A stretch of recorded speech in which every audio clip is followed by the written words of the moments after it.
बिस्मिल्लाहिर्रहमानिर्रहीम। क्लास जी ninth, lecture number 4, subject bio, date 9 April 2020।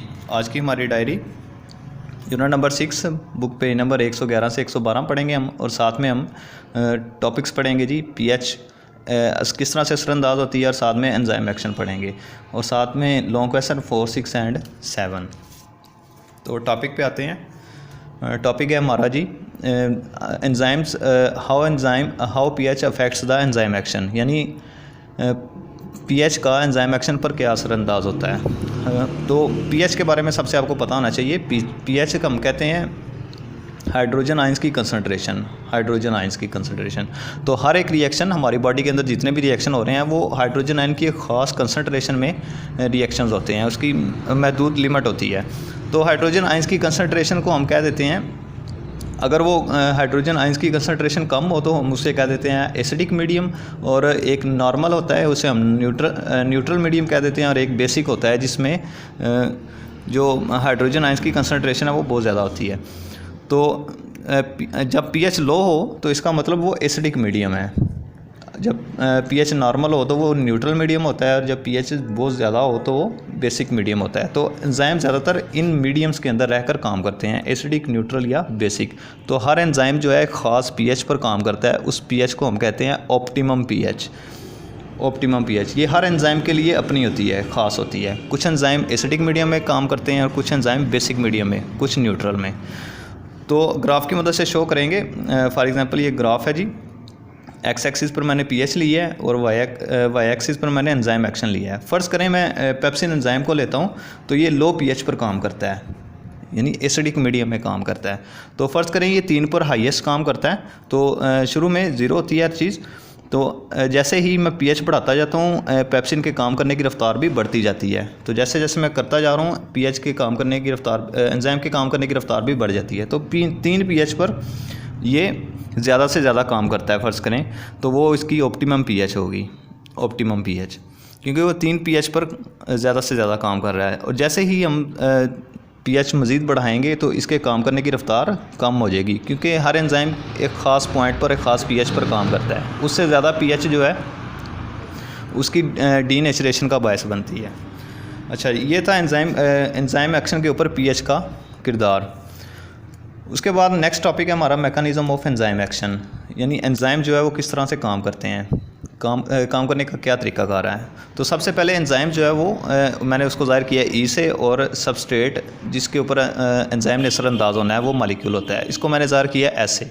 तो एंजाइम सबस्ट्रेट के साथ मिलता है, थोड़ी देर के लिए ईएस कम्प्लेक्स बनता है, यानी एंजाइम सबस्ट्रेट कम्प्लेक्स, थोड़ी देर के लिए दोनों जुड़ते हैं। और उसके बाद एंजाइम जो है वो रिएक्शन को कैटालाइज कर देता है, यानी रिएक्शन को कर देता है और प्रोडक्ट्स में चेंज करता है, सबस्ट्रेट को कर देता है।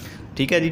तो इस तरह ये एंजाइम के काम करने का तरीकाकार है। एंजाइम सबस्ट्रेट के साथ मिलेगा, ईएस कम्प्लेक्स बनेगा, और एंजाइम जो है वो प्रोडक्ट्स को बना देगा, और साथ में हमें एंजाइम ऐसे ही हासिल हो जाएगा, क्योंकि एंजाइम खुद इस्तेमाल नहीं होते, वो सिर्फ रिएक्शन को कैटालाइज करते हैं। उसके बाद इसके काम करने के तरीक़ेकार के लिहाज से 2 मॉडल पेश किए गए। सबसे पहले लॉक एंड की मॉडल है, ये एमिल फिशर ने पेश किया था। एमिल फिशर साइंटिस्ट 1894 में इसने पेश किया था। इसने कहा था कि एंजाइम और सबस्ट्रेट ये दोनों लॉक एंड की तरह हैं। जैसे एक ताले को सिर्फ मखसूस चाबी ही खोल सकती है, इसी तरह एक एंजाइम जो है वो मखसूस सबस्ट्रेट को ही कैटालाइज कर सकता है। किसी और शेप का सबस्ट्रेट होगा तो वो उसको कैटालाइज नहीं कर सकेगा। यानी इसने कहा था कि जो एंजाइम की एक्टिव साइट होती है ये रिजिड स्ट्रक्चर है, ये चेंज नहीं होती, इसके ऊपर वही सबस्ट्रेट आगे लग सकता है जिस शेप की ये है। तो इसको हम कहते हैं लॉक एंड की मॉडल। ये इतना पॉपुलर नहीं हुआ। उसके बाद एक और पेश किया गया इंड्यूस फिट मॉडल। इसमें डैनियल कोचलैंड ने ये पेश किया। इसने कहा कि ये एंजाइम की जो एक्टिव साइट होती है ये रिजिड नहीं होती, ये बल्कि फ्लेक्सिबल होती है, ये अपने आप को चेंज कर लेती है, ये अपनी शक्ल को चेंज कर लेती है जिस तरह का सबस्ट्रेट आ रहा हो। मसलन यहाँ पर इसकी अगर आप शेप देखें एक्टिव साइड की, ये कुछ और है, ऊपर से सबस्ट्रेट की कुछ और है, लेकिन एक्टिव साइड ने अपने आप को उस शक्ल में चेंज किया और आकर सबस्ट्रेट लग गया। इसका मतलब इसने कहा कि एक्टिव साइड जो रिजिड स्ट्रक्चर नहीं है बल्कि फ्लेक्सिबल होती है, और आने वाले सबस्ट्रेट के लिहाज से ये अपनी शेप को चेंज कर लेती है। तो ये इसने मॉडल पेश किया और ये काफ़ी पॉपुलर भी हुआ। तो इस तरह ये आज का टॉपिक था आपका। बुक से आते हैं, बुक से आप करेंगे जी।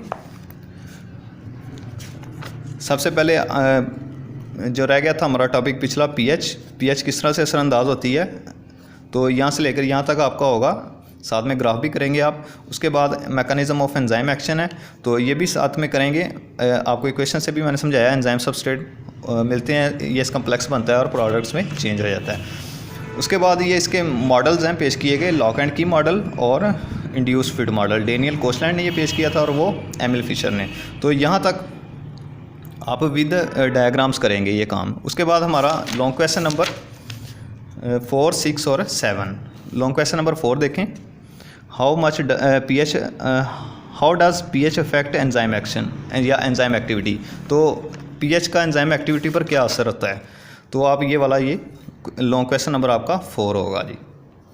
उसके बाद लॉन्ग क्वेश्चन नंबर 6 है, briefly describe the factors that affect the activity of enzyme. यानी उन फैक्टर्स की आपने वजाहत करनी है जो एंजाइम एक्शन पर असरअंदाज होते हैं। तो आप यहाँ से लेकर पेज नंबर 110 से लेकर यहाँ तक करेंगे जी, सारे फैक्टर्स यहाँ तक। उसके बाद लॉन्ग क्वेश्चन नंबर 7 है आपका, डिस्क्राइब द लॉक एंड की मैकेनिज़्म ऑफ एंजाइम एक्शन।